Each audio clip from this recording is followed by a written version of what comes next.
The Canadian Red Ensign is a former flag of Canada, used by the federal government though it was never adopted as official by the Parliament of Canada. It is a British Red Ensign, featuring the Union flag in the canton, defaced with a shield of the coat of arms of Canada. History. The Red Ensign bearing some sort of a Canadian emblem was used by Canadians both on land and at sea beginning as early as 1868 on an informal or extra-legal basis. As Prime Minister, Sir John A. Macdonald constantly made use of it, promoting it by precept and example throughout Canada. In 1892, it was authorized by Admiralty warrant for use on ships registered in Canada and this was enshrined in the Canada Shipping Act of 1934, yet the flag had no legal status on land. Despite its lack of any official status on land, the Red Ensign with Canadian arms was widely used on land, and flew over the Parliament buildings until 1904 when it was replaced by the Union flag. Various versions of the Red Ensign continued to be flown on land and the flag featured prominently in patriotic displays and recruiting efforts during First World War. It can be seen in numerous photographs of Canadian troops, on the Prime Minister's car, and in victory parades. The original Canadian Red Ensign had the arms of the 4 founding provinces on its shield.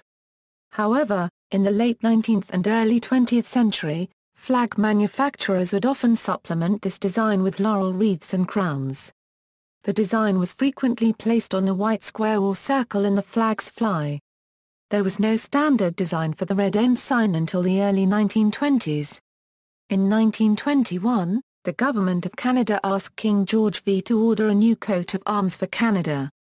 The College of Arms thus designed a suitable coat of arms of Canada. The new shield was displayed on the Red Ensign, thus producing a new version, the Canadian Red Ensign, in 1922. In 1924, the Red Ensign was approved for use on Canadian government buildings outside Canada. The Canadian Red Ensign, through history, tradition and custom, was finally formalized on September 5, 1945. When the Governor-General of Canada signed an order in council which stated that the Red Ensign with the shield of the coat of arms in the fly may be flown from buildings owned or occupied by the Canadian federal government within or without Canada shall be appropriate to fly as a distinctive Canadian flag. So in 1945, the flag was approved for use by government buildings inside Canada as well, as once again flew over Parliament. The Red Ensign served until 1965 when it was replaced by today's maple leaf flag. The flag bore various forms of the shield from the Canadian coat of arms in its fly during the period of its use. The picture shows the official form between 1957 and 1965.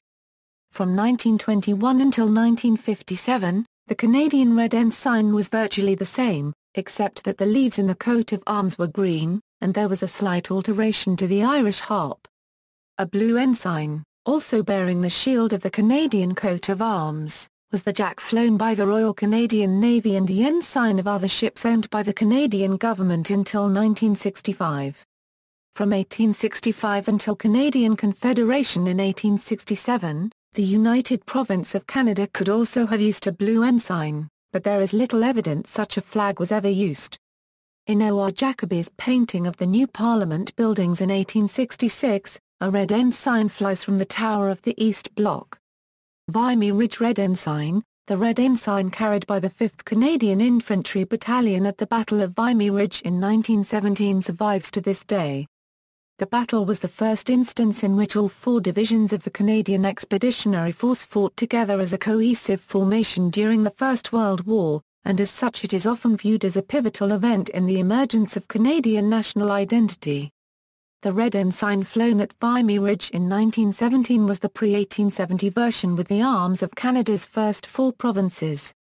It is unclear why an outdated version of the flag was carried into the battle, although it may have come from the flag locker of the merchant ship that brought the battalion to Europe.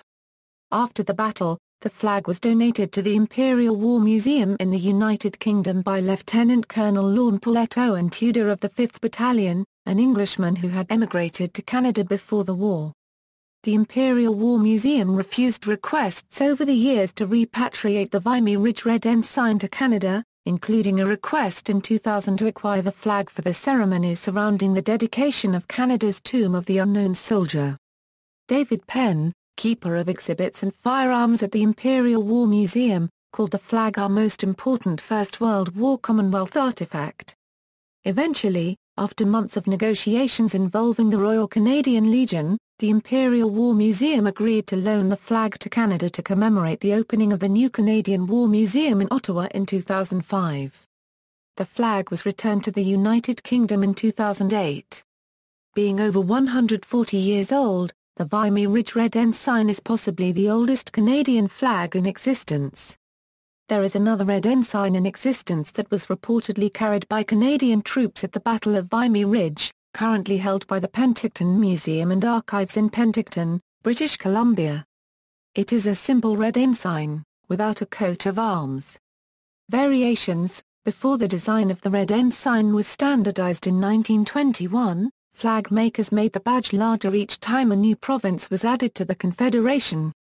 This led to the creation of several unofficial but widely used flags. At the opening ceremony of the 1936 Olympic Games, a variant of the 1921 Euro 1957 Red Ensign with the arms inside a white disc was carried by Canadian Olympian and flag bearer James Worrell. However, the normal version of the Red Ensign without the disc was hoisted alongside the other national flags that surrounded the perimeter of the stadium. Others. Today, two Canadian provincial flags are Red Ensigns, the flag of Ontario and the flag of Manitoba, both of which were introduced in 1965 a Euro 66 after the Canadian Red Ensign was replaced by the maple leaf flag. The Liberal government of Lester Pearson promised to introduce a new flag to replace the Red Ensign, as a means of promoting national unity and a new Canadian identity, by replacing what was seen as a symbol of the British Empire and colonialism, with one that would be more inclusive of Canadians who are not of British stock, particularly French Canadians. In 1965, after the Great Flag debate in Parliament and throughout the country as a whole, the maple leaf flag was adopted. Groups such as the Royal Canadian Legion and others who had sympathies with maintaining Canada's links to Britain opposed the new flag as they saw it as a means of loosening that connection. The leader of the Progressive Conservative Party, John Diefenbaker, was especially passionate in his defence of the Red Ensign. In protest of the federal government's decision, progressive conservative governments in Manitoba and Ontario adopted Red Ensigns as their provincial flags. Used today. The Canadian Red Ensign continues to be flown by some Canadians, especially monarchists, other traditionalists, and those who cherish Canada's British heritage. The Canadian Red Ensign is part of the official colour party of the Royal Canadian Legion, and by many individual Canadians, especially in parts of the country populated by the descendants of United Empire Loyalists. A Red Ensign will now be permanently flown alongside the maple leaf flag at the Canadian National Vimy Memorial following its rededication in April 2007. Prime Minister Stephen Harper made the decision after lobbying by veterans groups and then Parliamentary Secretary Jason Kenney. Supporters of the decision noted that the Red Ensign was the flag under which the Canadian Army had fought and that numerous other Canadian war memorials and historical sites fly relevant historical flags.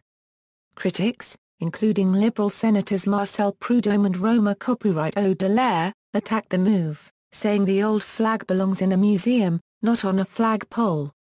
What's happening at Vimy is a dangerous precedent because it could lead to the officialization of all sorts of flags, Prudhomme said. Canadian Blue Ensign. The Canadian Blue Ensign is similar to the Red Ensign. The flag was used as the jack of the Royal Canadian Navy from its inception until the adoption of the maple leaf flag in 1965. The Blue Ensign was approved by the British Admiralty in 1868 for use by ships owned by the Canadian government. CAR's Flags of the World says the Blue Ensign is charged with a shield in the fly. And however, the aforesaid Blue Ensign is worn as a jack for distinguishing purposes when at anchor, or underway and dressed with masthead flags. In 1937, the Canadian government established that the Canadian Blue Ensign would be used as a special ensign by the several Canadian yacht clubs which had prior to then used the British Blue Ensign as their special ensign. This usage lasted until the 1965 introduction of the maple leaf flag. Today, some Canadian yacht clubs use the Canadian Blue Ensign to commemorate this usage. Misidentification on $2 note. During the early 1990s, an urban myth developed reporting that the American flag was printed on the Canadian $2 note. The myth stated that the American flag could be seen flown on the Peace Tower depicted behind Queen Elizabeth II on the banknote. This flag is in fact the modern maple leaf flag.